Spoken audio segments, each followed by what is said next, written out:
Nancy Pelosi on the House floor speaking back in 1996, talking tariffs and the China trade issue. Check this out. Mr. Speaker, I would just like to. And this is for Surf Nick, so he'll know what we're talking about. That China was willing to deal with intellectual property. China was never to deal with intellectual property back in 1996. And this is Pete Stark, a Democrat from California. Property rights until they were faced with the threat of trade sanctions. Until they was faced with trade sanctions. Sounds pretty typical, right? That's what Donald Trump is doing today.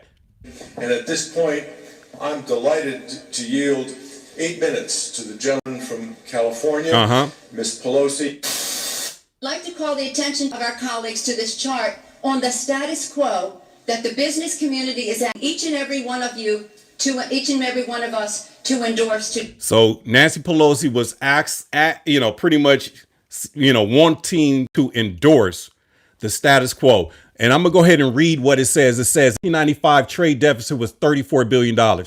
U.S. tariffs on China back in 1996 was just 2%. But back in 1996, China exports 2%. America was just charging China 2%.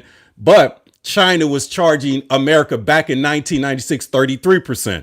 Back in 1996, China trade only gave or had 170,000